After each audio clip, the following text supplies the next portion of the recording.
Hello, everyone.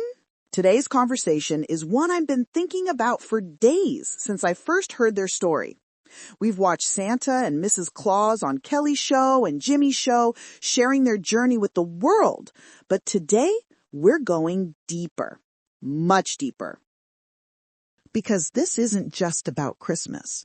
This is about every woman who's ever felt invisible, about every person who struggled to ask for help, about partnerships that must evolve to survive, and about finding yourself after a lifetime being defined by someone else.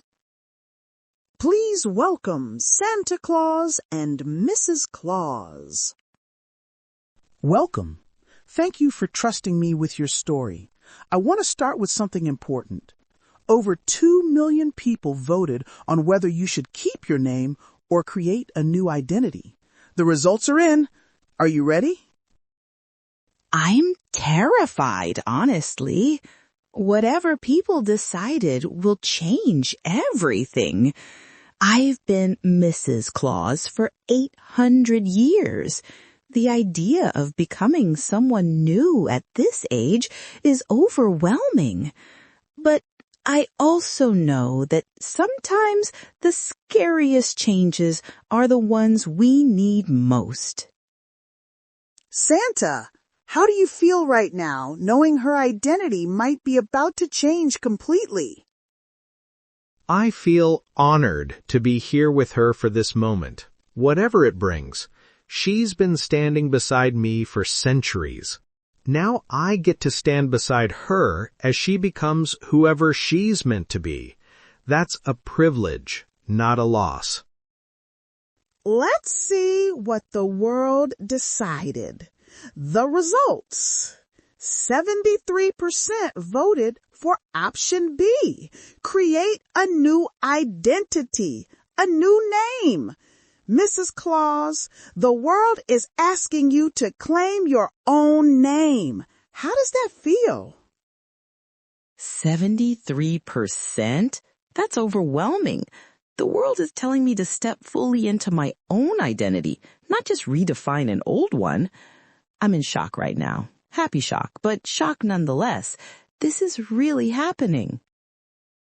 The universe is speaking through millions of voices, telling you to claim yourself. So let's talk about what that means. For 800 years, you accepted being invisible. Why? What made you stay in the shadows when you were doing all this work? I told myself it was love and partnership. And parts of that were true. But the deeper truth? I was afraid. Afraid of being too much. Afraid of outshining him. Afraid of what would happen if I claimed my power. Fear kept me small. What changed? He started breaking. I realized my invisibility wasn't protecting him. It was enabling a system destroying us both. He couldn't ask for help because everyone thought he was doing it alone. I couldn't be seen because I'd made myself invisible. We were both trapped. His crisis became your liberation. Yes, his breaking open cracked me open too. We both get to become new people now. He gets to be vulnerable and human. I get to be visible and powerful. We're both freer than we've ever been. Santa, a lot of men might feel threatened by their partner's emergence. You seem genuinely happy. How did you get there? Therapy helped me see that her success doesn't diminish mine. Her light doesn't put out my light. But I had to confront real fears. What if people like her better? What if I'm forgotten?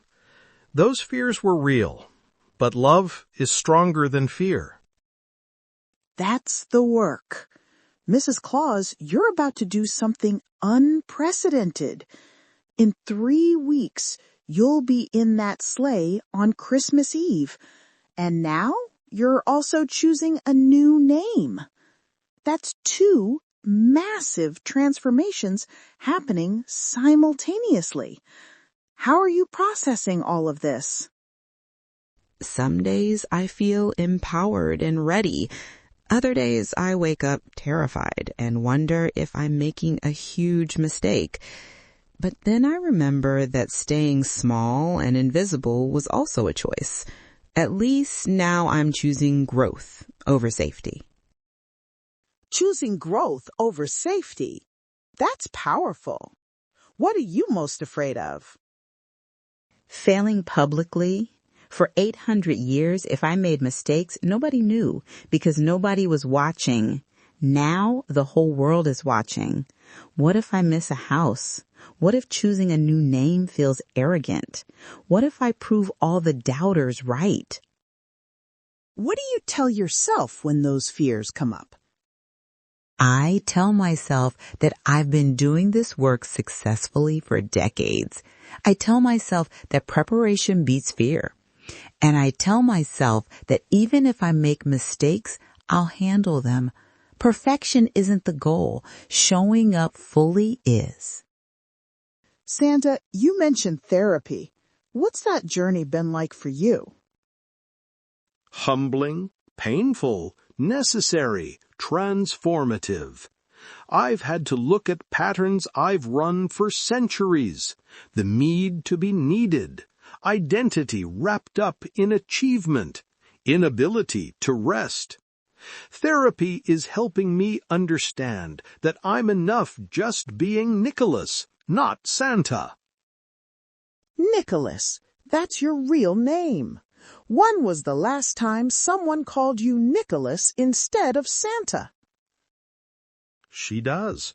My wife calls me Nicholas, Nick, especially in our private moments. That's who I am to her. Not Santa, just Nick, a man who loves her, a man learning to be vulnerable and imperfect and human. What you're describing is a marriage transforming completely. How do you keep love alive through that kind of radical change? We talk. We really talk now in ways we didn't before. We say the hard things. We admit the fears. We apologize when we mess up. We celebrate each other's growth even when it's uncomfortable. And we remember we're on the same team. We also give each other space to be individuals. We're not just our roles anymore. We're two whole people who choose each other every day.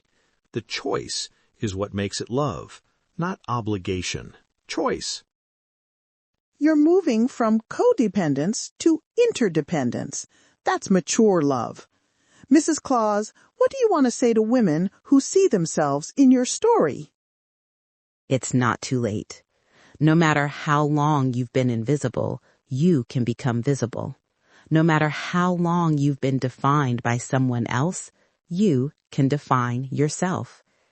And to women scared to shine because they think it'll hurt their partners, your dimming doesn't serve anyone. Shine anyway. Shine anyway. Santa, what do you want to say to men watching this? Asking for help saved my life and my marriage. Admitting you're struggling isn't weakness, it's wisdom. Supporting your partner's success isn't emasculating, it's love. You are not less than if you're not always the hero. Sometimes being the support is the most heroic thing. Why is this story resonating so deeply with so many people around the world? Because it's not really about Christmas. This is about every relationship where one person does the work and another gets the glory. Every workplace where women do the labor and men get the promotions. Every family where invisible work is taken for granted. And it's about mental health and permission to be human. People are tired of pretending everything's fine when it's not. Our vulnerability gave others permission to be vulnerable too. When we tell our truth, we give others permission to tell theirs. Now, let's talk about what happens next. The world voted for you to have your own name. But what should that name be? Have you thought about this? I have been thinking about it constantly. My maiden name was Holly Evergreen, but going back feels like going backward. I want to go forward. I want a name that represents who I'm becoming, not who I was before. So who are you becoming? When you close your eyes and imagine yourself leading Christmas, who do you see? I see someone who's been the guiding light for so long without anyone knowing. Someone constant, someone bright, someone essential. I see someone powerful, stepping into her truth. But I don't want to choose alone. I want the world to help me decide who I become. So you're asking the world to name you. That's profound. That's saying this transformation belongs to all of us. What options are you considering? I've thought about several possibilities. Names that mean light, strength, guidance. Names that honor where I've been and where I'm going. But I want to hear what resonates with people. I want to know what they see when they look at me. This is beautiful. So we're going to ask the audience to vote again. But this time, it's not just about a concept. It's about identity itself. The audience gets to help choose your name. Are you ready for that? I'm terrified and excited. This feels vulnerable in a completely different way. But yes, I'm ready. I trust this process. I trust that whatever name emerges will be exactly what I need. Everyone watching, here's what we're asking. Mrs. Claus needs a new name, one that represents her power, her her truth. In the comments, share what name you think she should have and why. We'll read every suggestion. Comment your suggested name and tell us what it means to you. This is your chance to be part of naming a new Christmas icon. Your voice matters. Your vote shapes her future. Thank you for being part of this journey with us, for caring enough to participate, for helping her become who she's meant to be. Whatever name emerges from this, I promise to honor it, to live up to it, to become the person that name represents. Thank you for seeing me. Thank you both. We've just witnessed something sacred. A woman deciding to define herself. A man supporting that choice. A partnership evolving. And all of us getting to be part of creating something new.